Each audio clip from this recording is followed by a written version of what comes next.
हरे कृष्ण। नमो विष्णुपादाय कृष्णपृष्ठाय भूतले श्रीमते भक्तिवेदांत स्वामिनिति नामिने।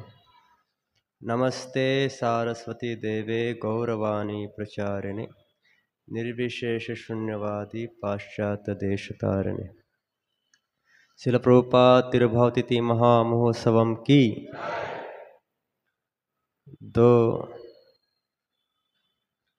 2008 आज ही का दिन पंढरपुर धाम। इस समय चंद्रभागा नदी में मैं खड़ा था और घर से सोच के आया था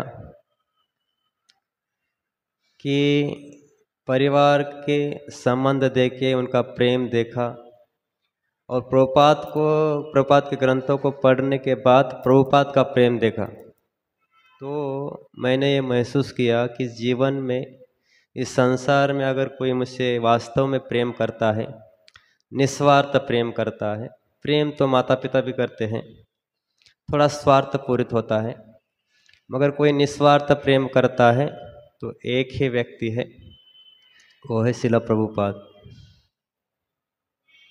హరే కృష్ణ. 2008వ సంవత్సరం ఇదే తిథి రోజు ఇదే సమయంలో నేను చంద్రభాగా నదిలో స్నానం చేస్తూ నిలబడుకొని ఆలోచించాను. కుటుంబంలో చూసాము తల్లిదండ్రుల ప్రేమ ఎలా ఉంటుంది, బంధువుల ప్రేమ ఎలా ఉంటుంది, కానీ అక్కడ నిలబడుకొని ఆలోచించాను. నిజంగా నిస్వార్థంతో, ఎటువంటి స్వార్థం లేకుండా ప్రేమించే వ్యక్తి ఎవరైనా ఉన్నారా అంటే అది ప్రభుపాద పుస్తకాలు చదివిన తర్వాత అనిపించింది ఆ వ్యక్తి కేవలం ప్రభుపాదే అని. तो मन में प्रथम ये विचार आया कि इतना सारा मेरा पाप पूर्ण जीवन है, कौन मुझे स्वीकार करेगा। मगर प्रभुपाद के ग्रंथों को पढ़ के विश्वास हुआ हृदय में कि प्रभुपाद, मैं सोचा कि मैं तो महापापी हूँ, मगर ग्रंथों को पढ़ के ये मुझे अनुभव हुआ कि प्रभुपाद महापतित पावन है, तो वो मुझे ज़रूर स्वीकार करेंगे। నేను అనుకున్నాను, నేను చాలా పాపాలు చేశాను కదా, నాలాంటివన్నీ ఎవరు స్వీకరిస్తారు అని. అయితే పుస్తకాలు చదివిన తర్వాత అనిపించింది నేను మహాపాపి అయినప్పటికీ ప్రభుపాద మహాపతిత ఉద్ధారణ కనుక నాకు విశ్వాసం వచ్చింది. दोपहर का समय था, 12 बजे। इसी दिन, आज के दिन आरती चल रहा था। उस समय मैं मंदिर में आया। आरती करने के बाद मैं बुक स्टॉल में जाके कहा कि मुझे अपना जीवन समर्पित करना है। वो बोले पहले प्रसाद लीजिए, पहले प्रसाद लीजिए, प्रसाद है, पहले प्रसाद लीजिए। ఇదే సమయము ఆరతి సమయము. అయితే అక్కడ బుక్ టేబుల్ ఉన్నది, అక్కడికి వెళ్ళాను. వెళ్ళి మందిరంలో చేరాలనుకుంటున్నానంటే ముందు ప్రసాదం తీసుకోండి, తర్వాత మాట్లాడతామని పంపించారు. और मैं वास्तव में बहुत भूखा था, सुबह से कुछ नहीं खाया था। और जब गया तो महाफिस्ट, वहाँ लगभग 20 से ज़्यादा आइटम बने थे। 20 ఆ రోజు ఆకలిగా ఉన్న ఉదయం నుంచి అక్కడికి వెళ్ళి చూస్తే దాదాపు 20 రకాల ప్రసాదం ఉంది. इस प्रकार से मेरा स्पिरिचुअल फैमिली में स्वागत हुआ। ఆ విధంగా ఆధ్యాత్మిక కుటుంబంలో ప్రవేశించాను. तो तब से लेके आज तक जो प्रेम, जो सुख जो मिला है, जो आश्रय मिला है, वो वर्णन नहीं कर सकते, वर्णन के परे है। ఆ రోజు నుంచి ఇప్పటి వరకు కూడా లభించిన ఆశ్రయము, లభిస్తూ ఉన్నటువంటి ఆశ్రయము, దాని గురించి వర్ణించలేను. बहुत सारे भावनाएं हैं हृदय के अंदर प्रभुपाद के बारे में व्यक्त करने के लिए, मगर अपने भावनाओं को ज़्यादा महत्व न देते हुए जो संतों के महात्मा के बारे में बताया, उसके बारे में बताऊंगा मैं। సాధువులు, సంత అంటే సాధువులు మహాత్ముల గురించి ఏం చెప్పారు అనేది ఒకటి రెండు విషయాలు చెప్తాను. तो संत तुकाराम महाराज कहते हैं कि संतांचा महिमा तो बहु दुर्गम, शब्दिकांचे काम नाही येते। संतों का महिमा इतना दुर्गम है, बहुत बोलने में चतुर है, बहुत ज्ञान में चतुर है, बहुत शास्त्रों का ज्ञान है, ऐसा व्यक्ति भी संतों की महिमा को शब्दों में पकड़ नहीं सकता है। ఇక్కడ శ్రీల తుకారాం మహారాజు ఇచ్చినటువంటి అభంగాల్లో మహాత్ముల యొక్క గొప్పతనం నువ్వు ఎంత గొప్పవాడివైనా సరే, ఎంత పరిజ్ఞానం ఉన్నా సరే, ఎన్ని వేదాలు చదివినా సరే, ఎంత పాండిత్యం ఉన్నా సరే, మహాత్ముల యొక్క గొప్పతనం కొంచెం కూడా నువ్వు వర్ణించలేవు, నీ వల్ల కాదు. और कोई बोलेगा अरे मैं तो बहुत ज्ञानी हूँ, तो कितना ज्ञान तुम्हारे पास है। तुकाराम महाराज कहते हैं, बहु दुधाळ जरी झाली म्हैस गाय, तरी होईल काय कामधेनु। बहुत दूध देने वाला गाय है, भैंस है, फिर भी वो कामधेनु कभी बन नहीं सकता है। దానికి తుకారాం మహారాజ్ ఏం చెప్పారంటే, ఒక గేదె ఉంది మీ దగ్గర, చాలా పాలు ఇస్తుంది. ఎన్ని పాలు ఇచ్చినప్పటికీ అది కామధేనువుతో మాత్రం సమానం కాదు. तो कितना तुम्हारे पास शब्द है, कितना तुम्हारे पास ज्ञान है, जो तुम संतों का महिमा वर्णन करने का कोशिश कर रहे हो, इम्पॉसिबल, पॉसिबल नहीं है। కాబట్టి నీ దగ్గర ఎంత జ్ఞానం ఉన్నా సరే, ఒక మహాత్ముల యొక్క గొప్పతనం వర్ణించాలంటే నీ వల్ల కాదు. तो कोई तो उपाय होना चाहिए, वर्णन तो करना है, कोई तो उपाय होना चाहिए। इसका कैसे वर्णन कर सकते हैं? तुका म्हणे भावेते आपण, तरीच महिमा येईल कळे। जब आप संत बनेंगे तभी संत का महिमा आप जान सकते हैं, तब तक नहीं जान सकते हैं। అక్కడ తుకారాం మహారాజ్ ఇంకా ఏమి వివరణ ఇచ్చారంటే, నువ్వు సాధువు అయితే తప్ప ఇతర మహా సాధువులను వర్ణించలేవు, అర్థం చేసుకోలేవు అని.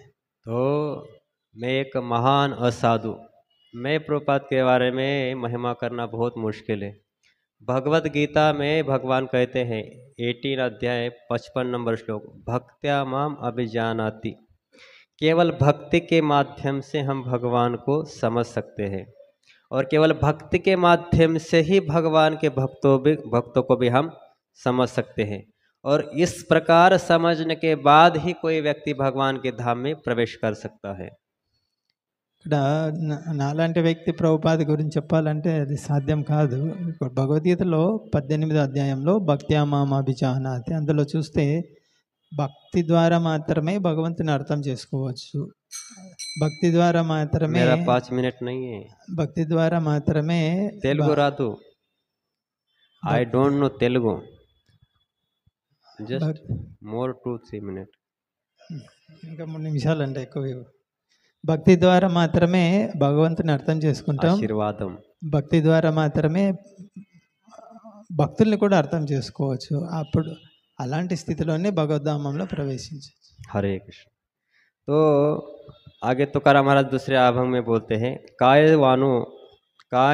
वाणु आता न पूरे है वाणी। कैसे वर्णन में करूं संतों के बारे में? वाणी जो क्षमता दिया है भगवान ने बोलने का, उस क्षमता से भगवान के भक्तों का वर्णन करना पॉसिबल नहीं है। ఇంకొకటి ఏం రాశారంటే, నాకు ఏదైతే సామర్థ్యం ఉందో వర్ణించే సామర్థ్యం, ఆ సామర్థ్యం సరిపోదు భక్తుల్ని కీర్తించడానికి. थोड़ी व सांडेली आपुली परिसे नेने शिवो कैसे लोखंडा से। परिस ने अपनी महिमा को त्याग दिया। मैं परिस हूँ बोल के मैं लोहे को स्पर्श नहीं करूँगा, ऐसा नहीं सोचा परिस ने। अपनी महिमा को त्याग के लोहे को स्पर्श करने के लिए चला गया परिस। उस परिस लोहे को भी परिस बनाने के लिए। इस प्रकार श्रील प्रभुपाद जैसे संत है, अपनी महिमा को साइड में रख के श्रील नित्यानंद प्रभु, श्रील हरिदास ठाकुर, ददीची मुनि जो भी है, अपने महिमा को साइड में रख के दूसरों लोगों को उद्धार करने के लिए कोशिश करते हैं। ఇక్కడ మంచి ఉదాహరణ ఇచ్చారు. స్పర్శమని తన యొక్క గొప్పతనాన్ని పట్టించుకోకుండా ఒక సాధారణమైన లోహం దగ్గరికి వెళ్ళి దాన్ని స్పర్శిస్తుంది. అలాగే శ్రీల ప్రభుపాద లాంటి మహాత్ములు, నిత్యానంద ప్రభు, హరిదాస్ ఠాకూర్, దదీచి ముని, వీళ్ళందరూ వాళ్ళ యొక్క గొప్పతనాన్ని పక్కన పెట్టేసి సాధారణమైన వాళ్ళ దగ్గరికి వెళ్ళారు వాళ్ళని స్పర్శించడం కోసం. संतों का अपना कोई जीवन नहीं होता है। संताचा विभूति जगाचा कल्याणे, देह कष्टविति उपकारे। संतों की जो विभूति होती है ये जगत के कल्याण के लिए होते हैं, और उनका जो देह है ये केवल जगत का उद्धार करने के लिए दिन रात कष्ट करते हैं।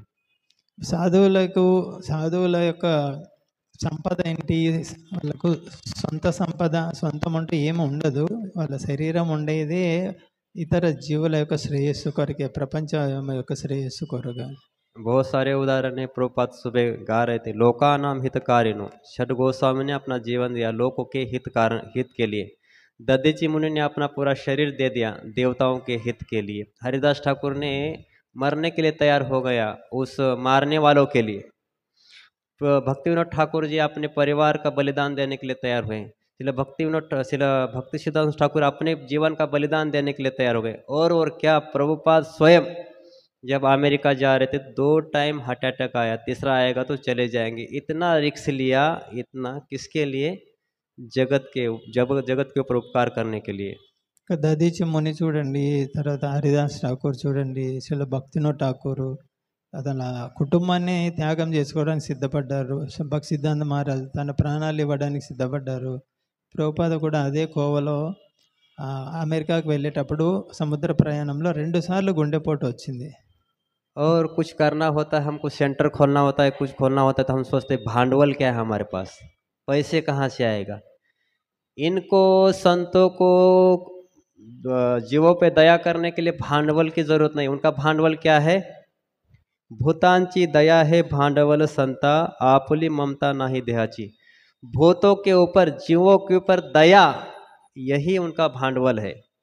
और आपुलिया ममता नाही दे, अपने देह के प्रति कुछ भी ममता नहीं है कि मेरे देह का क्या होगा।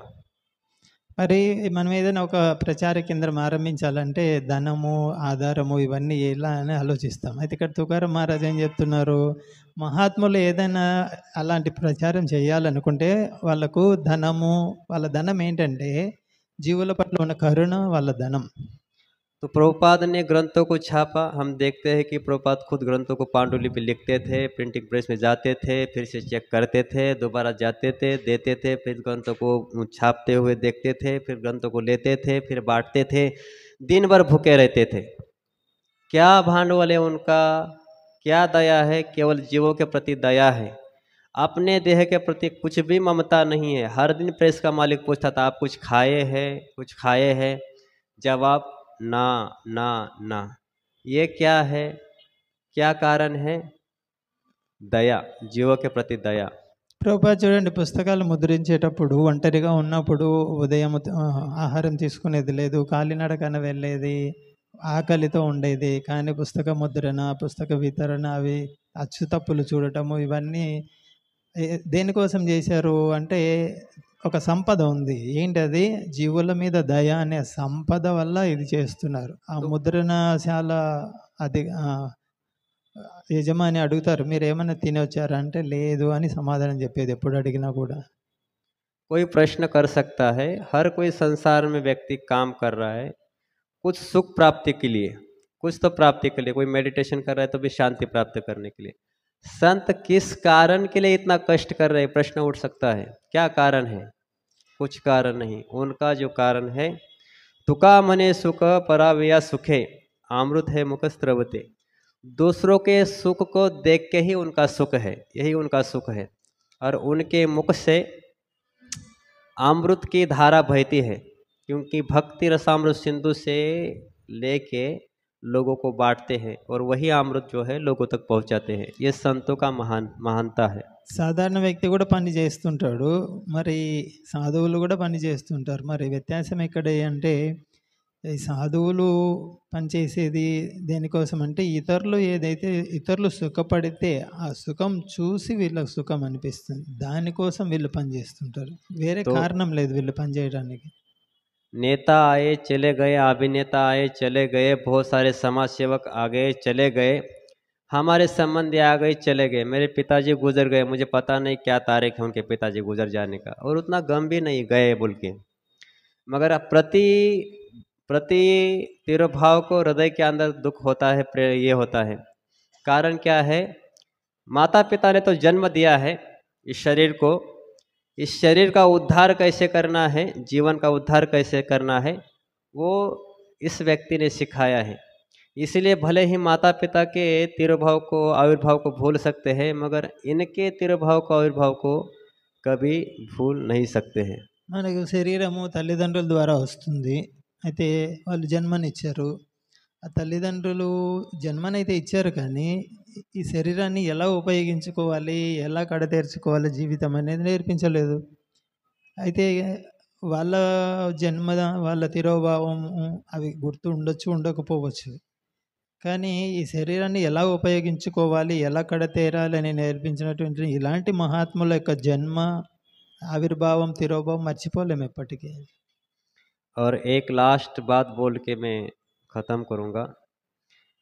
इस बात को अपने गांठ से आप बांध लीजिए, अपने गांठ से बांध लीजिए कि इस संसार में अगर आपसे सच्चा कोई प्रेम करता है, आपके बारे में किसी ने अगर सोचा है, कोई सोच रहा है ना, तो वो है केवल शिला प्रभुपाद।